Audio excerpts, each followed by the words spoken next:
Buenos días, profesora Diana. Esta es la exposición final. Los integrantes del grupo es Katy Kanawiri y el que les habla, Juan Diego Barreto. Bueno, el trabajo consiste en el estado nutricional de España. A continuación vamos a presentarles el trabajo. Comenzamos con una evolución histórica en el país de España, donde los antecedentes históricos de la nutrición comunitaria, a través del estudio y los primeros intentos de institucionalizarse, tuvieron lugar en la sección de higiene de alimentación y nutrición de la Escuela Nacional de Sanidad, limitando una búsqueda entre los años 1930 y 1936. Junto a la formación de los profesionales de la salud pública en las materias que están relacionadas con la nutrición y la alimentación, se desarrolló un programa de investigación que contemplaba grandes áreas de trabajo. Para poder saber acerca de cuál era la alimentación media habitual de los habitantes españoles y orientar las medidas preventivas requeridas y encaminadas a conseguir una buena alimentación, se llevaron a cabo encuestas y estudios sobre consumo. Se estudió la composición química de los alimentos en España con el objetivo de determinar las posibles carencias. Luego se analizaron los problemas de salud que traían como consecuencia una alimentación deficiente en grupos de riesgo como las personas menos favorecidas económicamente, los niños en general, las mujeres de edad fértil y algunas personas con otras enfermedades como por ejemplo personas diabéticas. Los resultados de las investigaciones pusieron descubierto que la alimentación media de los habitantes españoles, especialmente las de clases trabajadoras, estaban lejos de poder ser considerada equilibrada desde un punto de vista nutricional. Los mayores problemas residían en el déficit de proteínas animales, así como las deficiencias en aportes de minerales y vitaminas. El comienzo de la Guerra Civil en julio de 1936 puso pausa al desarrollo del proceso de institucionalización. Recién, en los años 60, tras el paréntesis del primer franquismo, se recuperó el interés sanitario por los problemas de alimentación, a lo que recién en el año 2005 el Ministerio de Sanidad pone en marcha la estrategia NAOS, que vamos a hablar posteriormente.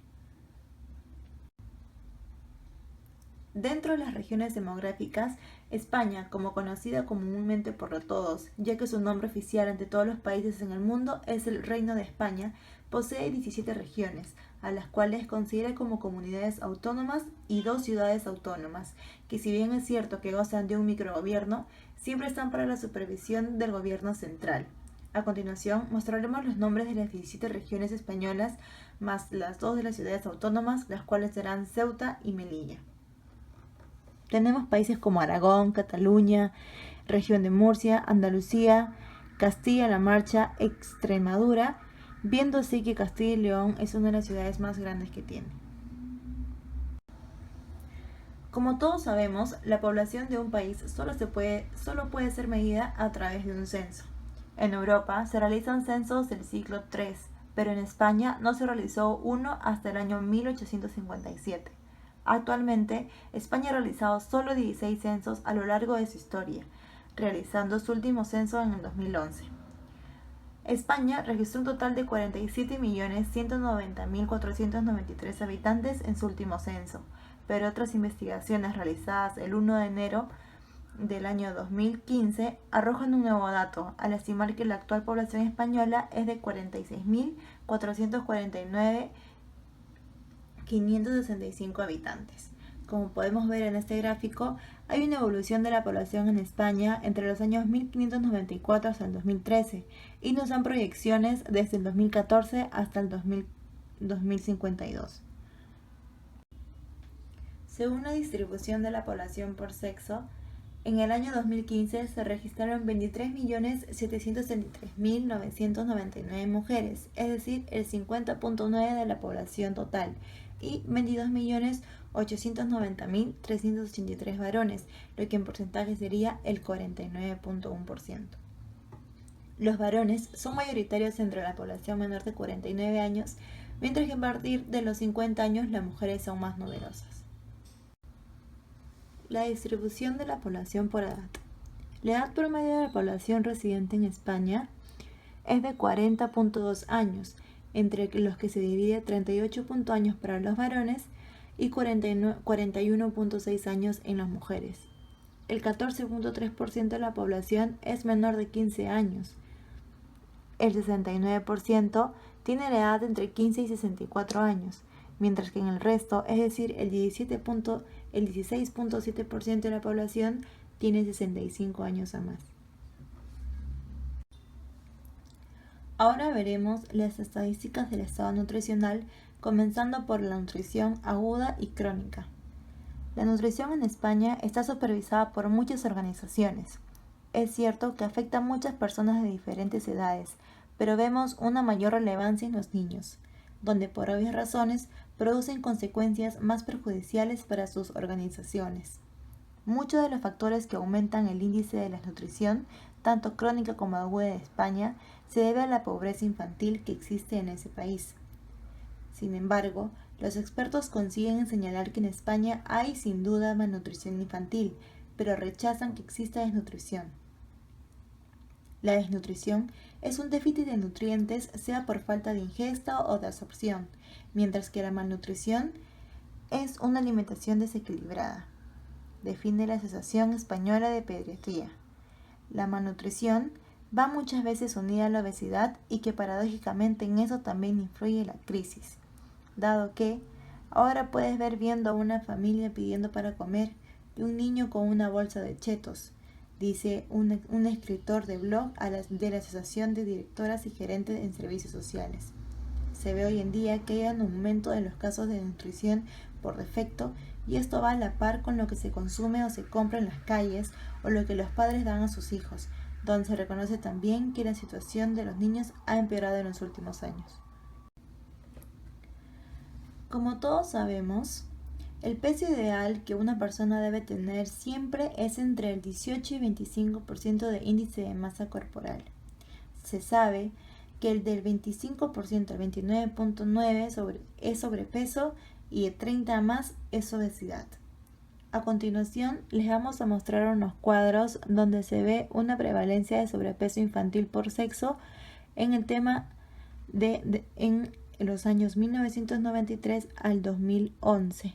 Se puede ver que en el tema de niñas el sobrepeso es un poco menor que el de niños, sin embargo, este se ha ido manteniendo en los últimos años. En cambio, en el sobrepeso por sexo en adultos, se puede ver que está a la par en ambos sexos. Se sabe que hubo una disminución en los años 1997 por el tema de los nuevos programas que iban apareciendo. Sin embargo, la crisis económica se vio afectada también en los años, también comenzando la década del 2021. Como todos sabemos, cuando el índice de masa corporal es mayor de 25, tenemos sobrepeso, y si es mayor de 30, entonces hay que decir que hay obesidad. Por eso es que el peso ideal siempre debe estar entre el 18 y 25 de índice de masa corporal. Ahora, a continuación les mostraremos unos cuadros donde se ve primero la prevalencia de sobrepeso infantil por sexo. Hemos detallado un cuadro entre los años 93 y 2011, donde podemos ver que los niños, ya sea masculinos y femeninos, podemos ver de que hubo una disminución en el año 2001, al igual que podemos ver en el segundo cuadro, que es sobrepeso por sexo en adultos, donde también se puede ver que antes del año 2001 se hubo una disminución. Sin embargo, ha estado aumentando en estos últimos años y se puede ver que puede haber afectada por la crisis económica, también por la mala información que hay. Después les vamos a mostrar estos cuadros que es ya de la obesidad en adultos por sexo. Se puede ver que se ha ido incrementando de manera muy alta en los últimos años. En cambio, en la obesidad infantil por sexo del año 93 a 2011 vemos que se ha mantenido, algo que sin embargo es preocupante, ya que se ha visto casos ya de muerte en España por ese mismo tema. Ahora continuemos con el tema de la anemia en España. Básicamente en los países en desarrollo las tasas de prevalencia en las embarazadas se encuentran corrientemente entre el 40 y el 60%. las de otras mujeres entre el 20% y el 40%, y de las escolares y los varones adultos alrededor del 20%. Puede ser que los individuos con anemia ferropenia representen tan solo la mitad de estas cifras, aunque es probable que un número semejante padezcan ferropenia, es decir, que tengan reservas insuficientes de hierro en el organismo, sin anemia patente. Por esta razón, se consideran expuestos a contraer anemia ferropenia. En Europa, alrededor de 27 millones de personas sufren de anemia, según una investigación de la Organización Mundial de Salud. Sin embargo, solo se ha podido encontrar pequeños datos acerca de la anemia en España, donde podemos ver que uno de cada 500 a 1000 personas en España padecen hemocromatis hereditaria. El 25% de los pacientes presenta diabetes, el 15% alteraciones cardíacas y en más de la mitad hay una presente alguna artropatía. En el tema de deficiencia de yodo, comunidades llevan años intentando convencer a sus autoridades sanitarias para promover el uso de la sal yodada, y recientemente el grupo de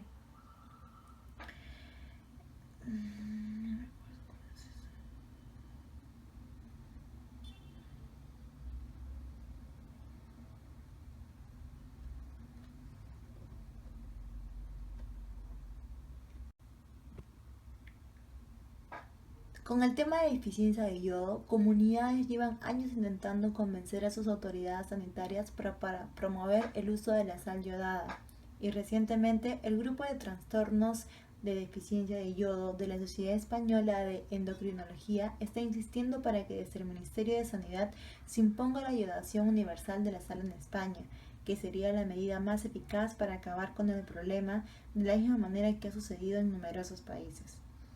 Este era el aspecto de la nutrición de yodo en los años 93, donde España presentaba una endemia de bocio grado 1 y 2 con una escasa nutrición de yodo.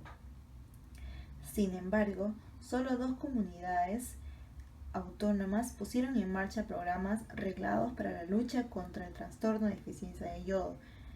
Una de ellas es la de Cataluña, que de forma oficial puso en marcha un programa de salud pública con el objetivo de erradicar los TDI, desarrollando una población estratégica de salud con unos objetivos concretos. Más que nada, una prevalencia de bocio inferior al 10%, un aporte de yodo para el habitante y para el día. El 90% de la población residente en una zona endémica debe consumir sal yodada. Para conseguir objetivos en Cataluña, se ha realizado una serie de campañas informativas a nivel general y local que favorecen el consumo de sal yodada, y al mismo tiempo se incentivó a los productores y expendedores de sal para mantener su disponibilidad en los establecimientos. Ahora, viendo los análisis de factores asociados al estado nutricional, primero nos encontramos con los factores inmediatos. La ingesta debida a los alimentos por los seres humanos y las enfermedades que estos producen dañan el organismo de todos, pero más perjudica a las personas con las defensas más bajas, que por lo general son las personas que están en un nivel de pobreza alto, el cual no le permite tener un acceso a una alimentación más balanceada y nutrientes que su organismo requiere para su buen desarrollo. Enfermedades como la obesidad y la anemia, con índices alarmantes en España, han tenido preocupados a organizaciones tanto públicas como privadas que están logrando tratar de informar a la población acerca de cómo poder obtener una mayor nutrición.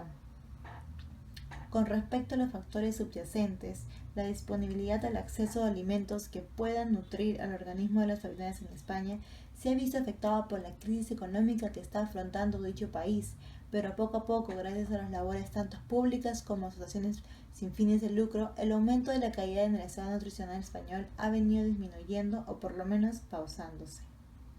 Los niños también se ven afectados por estas malas prácticas, debido a que muchas veces son consentidos por sus padres de manera que no los nutren bien al darles alimentos dañinos para sus organismos, o en otras ocasiones donde la situación económica es un factor que ayuda a la malnutrición de los infantes. Con respecto a los factores básicos, podemos entablar 2. Educación. En uno de los principales factores básicos y el principal problema en España, la educación, Al hablar de alimentación, todo el mundo opina y muy poca gente tiene conocimiento para ello. El problema es que en la red se encuentra mucho mito e información errónea. Es por eso que varias instituciones tienen la obligación de ofrecer mensajes sencillos y cercanos sobre estilos de vida saludables. Ahora la nutrición es una asignatura obligatoria en España, pero tiene que haber formación de los educadores y educación familiar. Respecto a los recursos económicos, humanos y organizacionales, fatalmente España ha venido pasando por sus peores crisis económicas de todos los tiempos, por lo que los recursos económicos en un plano familiar no ha venido siendo del todo bueno. Consideramos que este ha sido un factor determinante que ha impactado de manera negativa en el estado nutricional de España.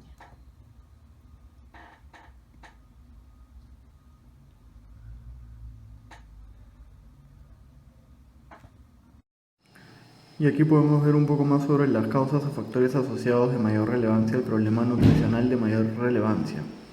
Las dietas tradicionales han sido reemplazadas rápidamente por otras con una mayor densidad energética, lo que significa más grasa, principalmente de origen animal, y más azúcar añadido en los alimentos, unido a una disminución de la ingesta de carbohidratos complejos y de fibras.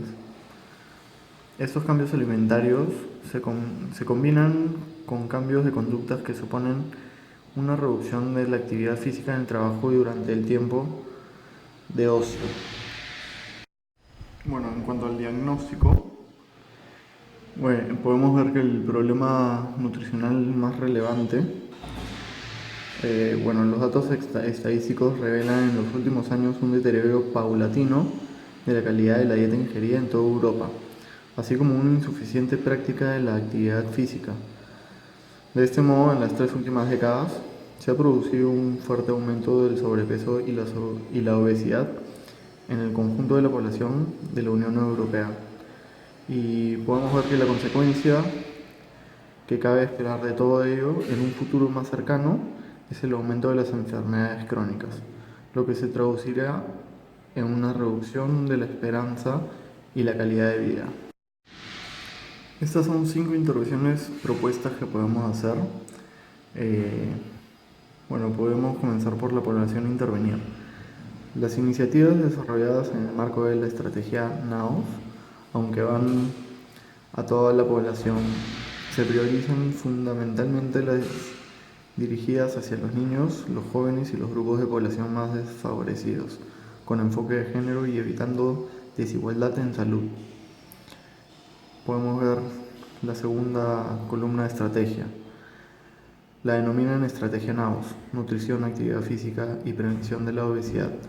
Es una estrategia de salud que, siguiendo la línea de las políticas marcadas por los organismos sanitarios internacionales, Organización Mundial de Salud, Unión Europea, entre otros, tienen como meta intervenir la tendencia a la prevalencia de la desnutrición infantil o la obesidad mediante el fomento de una alimentación saludable y de las prácticas de la actividad física, y con ello reducir sustancialmente las altas tasas de morbilidad y mortalidad atribuibles a la enfermedad no transmisibles.